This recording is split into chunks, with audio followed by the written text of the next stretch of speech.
con el titular de la CGT, con Héctor Daer. Daer, ¿cómo está? Muy buenas tardes. ¿Qué tal? Buenas tardes, ¿cómo están? Bueno, a ver, ¿cuál es en principio la lectura que hace de esta especie de acuerdo, ¿no?, que se cerró y que recibió algunas lecturas quizás no tanto tan conformistas, ¿no?, en el sentido de que se dice, bueno, se le está bajando el sueldo directamente a una persona que está registrada, que está directamente con un puesto de trabajo y que en todo caso, bueno, se ve el rubro en el cual se desempeña afectado por la crisis del coronavirus?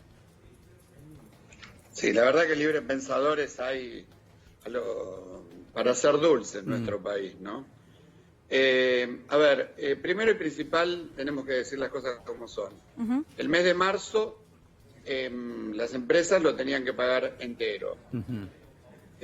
A partir del 1 de abril existió la articulación de las suspensiones a partir del artículo 223 de la Ley de Contrato de Trabajo. Sí.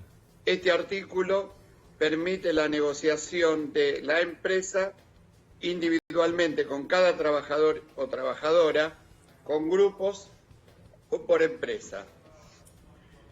Para tener un marco de la realidad, más de la mitad de los trabajadores del sector formal están sin concurrir a sus lugares de trabajo. Digamos. Este es el mapa de la realidad para sí. No hablar sobre el aire, ¿no? La nebulosa esta era que había empresarios que no saben ni cuándo van a abrir de vuelta sus empresas. Muchos de los sectores y de las actividades vienen golpeadas, otras no vienen golpeadas. Y lo que hicimos fue darle un poco de certidumbre a todos los trabajadores,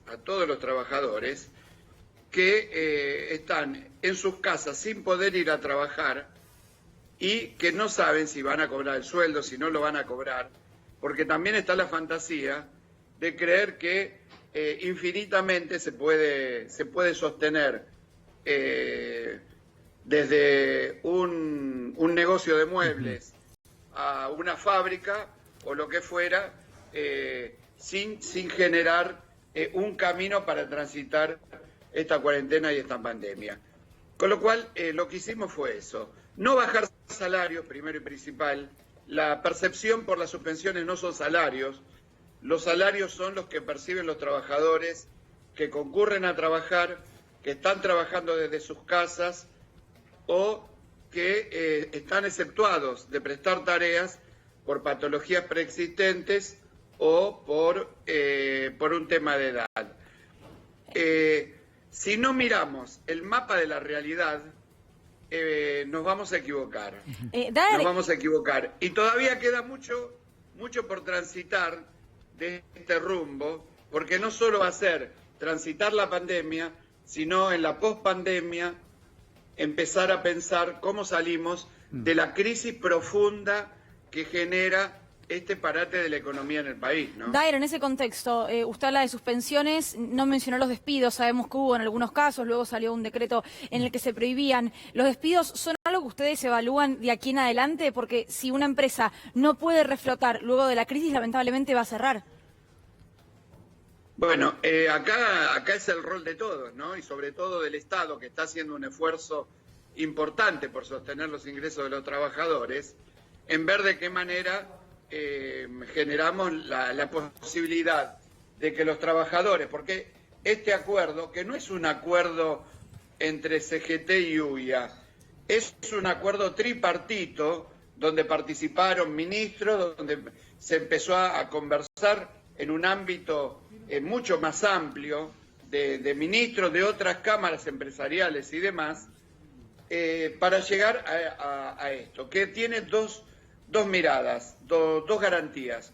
Una es que ningún ingreso puede estar por debajo del 75% y que la fuente de trabajo permanece. Por supuesto, habrá que después, en cada vencimiento y en la dinámica que tenga estos días, ir viendo cómo sigue, digamos. Sí. Ahora, esto lo que da es una garantía para abril y para el mes de mayo.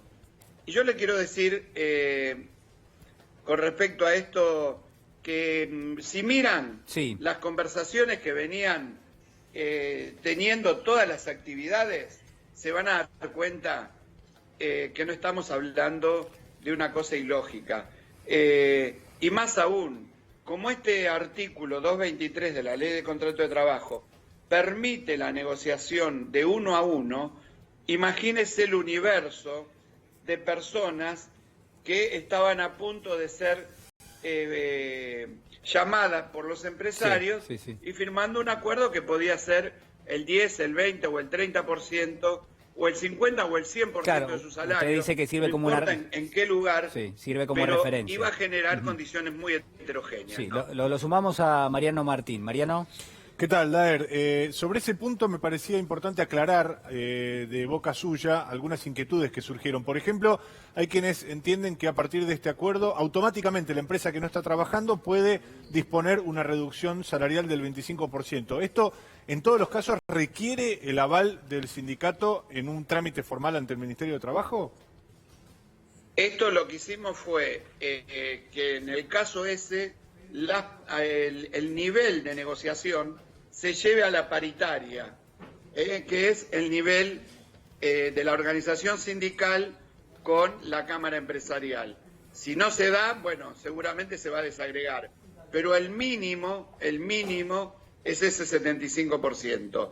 Por supuesto, aquellos que tengan la mirada para sus actividades y crean que son de poco impacto salarial y que tienen mucha espalda y que son empresas que tienen respuesta, seguramente irán por el 100%, digamos. Esto es una de las cosas que va a pasar también. Ahora, tenemos que darle cobertura a todo ese universo. Imagínense que hay 400.000 empresas que tienen menos de 50 personas, un poquito más todavía, ¿no? ¿Cómo hace uno para tener atado un universo si todos esos empresarios pueden agarrarlo de a uno a los trabajadores y trabajadoras y que terminen firmando cualquier cosa? Entonces, esto levanta el nivel de negociación y establece un piso, ¿no? Daer, ayer me contaban en la FIP un dato curioso. Decían que de todas las empresas que están en una situación crítica y que por lo tanto están reclamando ayuda al Estado, solamente declararon hasta ahora 1/3 de los trabajadores que potencialmente podrían ser beneficiados por esta asistencia, donde el gobierno a través de ANSES deposita la mitad del salario. Es decir, se calcula que 1.600.000 trabajadores deberían inmediatamente estar percibiendo este beneficio que ofreció el gobierno, y de ellos solamente 600.000 fueron declarados con CBU por sus empleadores. ¿Este dato lo tienen? ¿Les preocupa?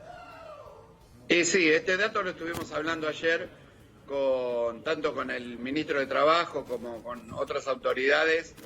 Le pedimos que hoy se hiciera público esto, porque por ahí lo que está pasando también es que hay alguno que se inscribió y no pensó que tenía que canalizar la CBU. La verdad que uno no... hay veces que no comprende estas cosas, pero hoy el ministro Culfas me estuvo diciendo que se agilizó bastante y ya estábamos en 1.700.000 personas, ¿no? Así que bueno, ahora esa información la mandaban a ANSES y ahí seguramente quedará cruzada. Porque el otro problema es que no se puede ir a buscar la CBU de los compañeros y compañeras, porque hay compañeros y compañeras que tienen 5 CBU y no se sabe cuál es la que tienen activa también. Claro, ¿no? hay algunas cuestiones que tienen un carácter burocrático más allá de la responsabilidad también de las empresas de dar esa información y dar ese CBU. Sí, lo que sí hay también es que muchas empresas les cuesta ingresar y y el apto desde la FIP, ¿no? Sí, sobre claro. todas aquellas actividades que generaron el trabajo en enero y febrero y lo facturan a los 60 o a los 90 días. Hoy no tienen caída de facturación, con lo cual algunas complicaciones bastantes hay. Daer, muchísimas gracias por el contacto. No, gracias Muy a ustedes amable. y que tengan buen día. Muchas gracias.